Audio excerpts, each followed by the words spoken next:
የደረሰን ትኩስ መረጃ ሩታ ከሀገር ልትወጣ እንደሆነ ነው። ይህም ደግሞ ከልጇ ጋር ሆና ላልተወሰነ ጊዜ ከዚህ ሀገር መውጣት እፈልጋለሁ ብላለች።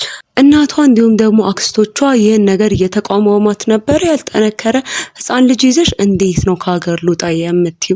ታይ ሩታ አሁን ተረጋጊ፣ ውሳኔ መወሰኛ ጊዜ አይደለም ብለዋታል። ሆኖም ሩታ ግን የምትወጣበትን ምክንያት ነግራቸዋለች። ምክንያቷ ምንድነው የሚለውን በዚህ ቪዲዮ እያንዳንዱን ነገር እነግራችኋለሁ። በሌላ በኩል ደግሞ አብርሽ ብቻዬን ሆኛለሁ፣ ብቻዬን ቀርቻለሁ፣ ሩታ ደስ ይበልሽ ብሎ ከሩታ ጋር በድጋሚ ተነጋግረው ነበር።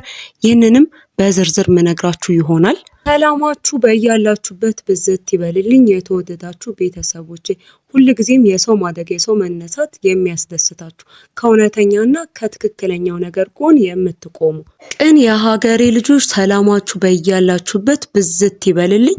ላይክ፣ ሼር እና ሰብስክራይብ እያደረጋችሁ ቪዲዮን እንድትጀምሩት በፍቅር ስም ጠይቃለሁ። ሩታ እንግዲህ ብዙ ነገር አሁን ላይ ተፈጥሯል። ከዚህ ሁላ ከተፈጠረው ብዙ ነገር በኋላ አይምሮዬን ማሳረፍ እፈልጋለሁ። ስለምንም ነገር መጨነቅ አልፈልግም። ስለዚህ ለትንሽ ጊዜ ወይም ደግሞ መች እንደምመለስ አልወሰንኩም፣ ግን ላልተወሰነ ጊዜ ከዚህ ሀገር መውጣት እፈልጋለሁ፣ ቆየት ብዬ መመለስ እፈልጋለሁ ብላ ቤተሰቦቿን ነግራቸዋለች።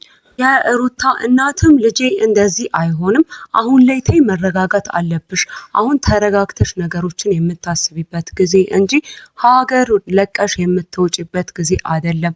ለማንስ ብለሽ ነው ከኛ ከቤተሰቦችሽ ርቀሽ የምትወጪው? አሁን ላይ እንዲህ ማድረግሽን በፍጹም አልደግፈውም። ምክንያቱም ደግሞ የያሽው ልጅም ያልጠነከረ ልጅ ነው። በዚህ ሰዓት ብዙ ነገር ያስፈልገዋል። የአየር ለውጥም ለሱ ጥሩ አይደለም ብለው መክሯት ነበር። ሩታ ግን አሁን ላይ የመውጣት ሀሳቧን አልቀየረችም። እኔ የምወጣው ለማንም ብዬ አይደለም፣ ወይም ለአብርሽ ወይም ደግሞ ለሌሎች ሰዎች ብዬ አይደለም። ሆኖም ግን አሁን ላይ ለአይምሮዬ የሚያስፈልገው መረጋጋትና ከነገሮች ርቆ ማሰብ ስለሆነ ይህን የማደርገው ለራሴ ብዬ ነው። ለልጄ ደግሞ ምንም ቢሆን አብሬው ነኝ። ከእናቱ ጋር እስከሆነ ድረስ ልጄ ምንም አይሆንምና ይህንን ነገር ማድረግ እፈልጋለሁ፣ አትከልክሉኝ ብላ እናቷን ተሟግታቸዋለች። ሆኖም ይህን ነገር እስካሁን አብርሽ አልሰማም። ምክንያቱም ደግሞ እስካሁን ድረስ ስለ ልጁ ጉዳይ ፍርድ ቤት ይህንን አልወሰንም። እሱ ፈረመ እንጂ ልጅህን በስንት ጊዜ ማየት ትችላለህ የሚለውን ነገር እስካሁን ፍርድ ቤት ምንም ስላልወሰነ አሁን ላይ ሩታ ልጇን ይዛ መሄዷ በፍርድ ቤት ያልተወሰነ ነገር ስለሆነ እሷን የሚያስጠይቅ ነገር ነው። ሲቀጥልም ደግሞ በመካከላቸው ምንም ቢፈጠር ዞሮ ዞሮ አብርሽ ልጁን የማየት በሕግ መብት እንዳለው ግልጽ ስለሆነ ይህን ነገር ሩታ ማድረጓና መወሰኗ ልክ አይደለም። አብርሽንም ልትነግረውና እሱ እንዲያውቅ ያልፈለገችበትን ምክንያት ይህ ይሆናል። አሁን ላይ በእርግጥ ሩታ በጣም ብዙ ነገሮችን አሳልፋለች። ብዙ ነገሮችን ያው ተጎድታለች። ይሄ ግልጽ ነው። ሆኖም ግን ይህ በሕግም ጭምር ሊያስጠይቃት ስለሚችልም ነው ቤተሰቦቿ እንዲሁም ደግሞ የሕግ አካላት የሆኑ ቤተሰቦችም ስላሏት ይህ ነገር በሕግ ያስጠይቅሻል፣ ልክም አይደለምና ልጁን ይዘሽ አሁን ላይ የትም ባትሄጂ ጥሩ ነው ያሏት። ሩታ ምን ትወስናለች? ትሄዳለች ወይስ ደግሞ ትቀራለች የሚለውን አብረን የምናየው ይሆናል። በሌላ በኩል አብርሽ ብቻዬን ቀርቻለሁ፣ ሩታ ይሄን ነበረው የምትፈልጊው ብሎ ሩታን ሊያነጋግራት መጥቶ ነበር። በዚህም መሀል ግርግር ተፈጥሮ ነበረ። ይህንንም ያለበት ምክንያት እንግዲህ ሄርሜላን ይቅርታ ሊጠይቃት ሩሙ ድረስ ጠርቷት እንደነበረ በትላንቱ ቪዲዮ በለቀቁት አይተናል። ብዙዎችን የገረመው ነገር ምንድን ነው?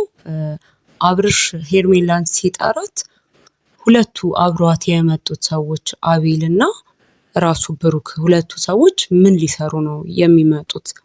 ሁለቱ ነገሮችን ይቅርታውን ተቀበለችም ወይም ደግሞ አልተቀበለችም፣ ሁለቱ ተነጋግረው የሚፈቱት ነገር ነበር። ሆኖም ግን እነዚህ ሁለት ሰዎች ከአብርሽ ጎን ከመሆን ይልቅ አቤልና ብሩክ ከሄርሜላ ጎን ነበሩ። ይህ እንግዲህ ምክንያቱም ቀድሞ የሚያውቁት አብርሽን ሆኖ ሳለ ሁለቱ ግን ከሄርሜላ ጋር ነው ወደዚህም ሲሉ ወደዛም ሲሄዱ የምናያቸው።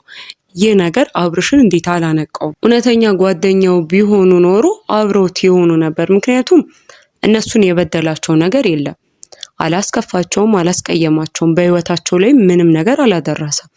የሆነው ነገር የራሱ ህይወት ላይ የተፈጠረ ነው። ከሩታ ጋር ከሄርሜላም ጋር ራሱን የሚጎዳው ነገር ነው።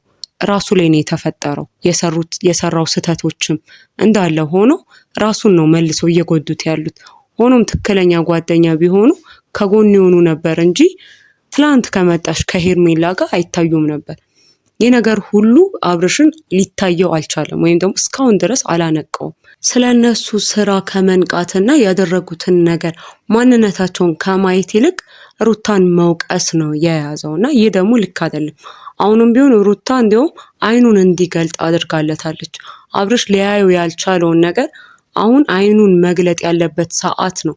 ሩታ ይህንን ቢያውቅ በዚህ ጉዳይ ያው ልክ ባትሰራም ልክ ሰራች ወይም አልሰራችም የሚለው ውስጥ ባንገባም ሩታ በዚህ ጉዳይ ግን እሱ እንዲያውም ረድተዋለች። ምክንያቱም ደግሞ ከጎኑ የሉ መጀመሪያውን ከጎኑም አልነበሩም እነዚህ ሰዎች። ይህ ሊታየው ታዲያ አብርሽ ለምንድን ነው ያልቻለው? የሚገርመው ነገር ደግሞ ሄርሜላን ይቅርታ ለመጠየቅ በጣም ቅርብ ነበር። ትንሽ አጠፋው ከሩታ ጋር ያለው ነገር እንደተበላሸ ሄርሜላን ይቅርታ ለማለት በጣም ቅርብ ነበር። ግን በየትኛውም ቪዲዮ እኔ ጥፋተኛ ነኝና ይቅርታ ሲላት ለሩታ አላየንም። ለልጁ እናት ለባለቤቱ ማለት ነው። ወይም አሁን ከተፋቱ በፍርድ ቤት እስከ መጨረሻው ካለቀላቸው ደግሞ ባለቤቱ ለነበረችው ሴት። እናም ደግሞ ሲጀምርስ አሁን ላይ አብረን እንሁን ማለት ምን ማለት ነው? ማለት ይቅርታ መጠየቅ ኖርማል ሊሆን ይችላል። እሺ ምናልባት አብራው ነበረች ስተትም በስተትም መንገድ ቢሆን አብራኝ ነበረች ብሎ ስለሚያስብ እየተሳሳተም ይሁን ምንም ይሁን ምን አይነት መንገድ ላይ ብትደግፈውም ወይም ደግሞ ጥሩ ያልሆነ መንገድ ላይም ሆኖ እያባሰችበት ቢሆንም ለሱ ግን ድጋፍ ነበረ መስሎ የሚታየውና ያ ነገር አብረሽኝ ነበርሽና ይቅርታ ስላስከፋውሽ ይቅርታ ማለት እሺ ልክ ሊሆን ይችላል። ምናልባት ለአብርሽ ልክ ሊሆን ይችላል። አብረን እንሁን ግን ማለት ምን ማለት ነው? ገና ከአንዱ እንትኑ ሳያገግም ከአንዱ ጥፋቱ ከአንዱ ሪሌሽኑ ሳያገግም ወደ ሌላ ደግሞ ሪሌሽን ወደ አዲስ ሪሌሽን በዚህ ፍጥነት ከሩታ ጋር የነበረውን ነገር አቋርጦ ከሄርሜላ ጋር በዚህ ፍጥነት መመለሱ ልክ ነው ወይ? እውነት ሄርሜላን አሁን ከዚህ በኋላ እሺ ብትለው እንኳን በቃ የተስተካከለ ነገር ይኖራቸዋልስ? እስካሁንስ ደግሞ ሩታን ይወዳት ነበር ወይ በስርዓት የሚለውን ብዙዎች እያነሱ ነበር። ከውስጥ መስመር እያናገሩን የነበሩት ሰዎች የሚሉት ሩታን የምሬ ቢወዳት ኖሮ አብርሽ አሁን ላይ በአንድ ጊዜ ወደ ሄርሜላ አይገለበጥም ነበረ። ምክንያቱም የሆነ ነገር ቢኖረው ነው እንጂ የሆነ መሀል ላይ ብቻውን እንዳይሆን ነው ወይ ሰው የሚያስፈልገው? አሁን ላይ እኮ ተረጋግቶ ነው ማሰብ ያለበት ምንድነው ማድረግ ያለብኝ የሚለውን። ምክንያቱም ልጅ አለው። ካሁን በኋላ ልጁንም መንከባከብ የሱም ጭምር ድርሻ ነውና ይህንን ማሰብ ነበረበት። እንዴት በአንድ ጊዜ ተገልብጦ ሄርሜላ ደግሞ ይቅርበኝና አብረን እንሁን ይላል? ብቸኝነትም ምን ያህል ቢፈራ ነው እያሉ ብዙዎች እያናገሩን ነበር በውስጥ መስመር። ሆኖም ቀረ አሁን ላይ ሄርሜላም ጎድታኛልና አብሬክ መሆን አልፈልግም ብለዋለች። ወይም ደግሞ ይቅርታ እንቀበላለሁ፣ ሆኖም ግን እንደበፊቱ አብረን ልንቀጥል አንችልም ብለዋለች። ይህንንም አስመልክቶ ነው ሩታ ጋር ሄዶ አብርሽ እንዴት ይኸው እንዳልሹ እንደዛትሹ ብቻዬን አስቀረሽኝ፣ ይህንን እንዴት እኔ ላይ ታደርጊያለሽ ያለው። ሩታም እንግዲህ ሁሉ የሆነው በአንተ ጥፋት ነው፣ ከዚህ በኋላ አጠገቤ እንድትደርስ አልፈልግም፣ ልታስፈራራኝ ወይም ደግሞ እኔ ላይ ምንም ማድረግ አትችልም፣ ይህን የምታደርግ ከሆነ ህግ ድረስ መሄድ እችላለሁ ብላ መልሰዋለች። እንግዲህ በቀጣይስ ደግሞ ምን ይሆናል? ሩታ እንዳለችው ወደ ውጪ ትሄዳለች ወይ? ሄርሜላስ እውነት ከአብርሽ ህይወት ወጥታ ትቀራለች ወይ? ይህንን እውነት የምታደርግ ሴት ናት ወይ የሚለውን በቀጣይ የምናይ ይሆናል። እስከዚያው በድጋሚ ሰላም ቆዩኝ።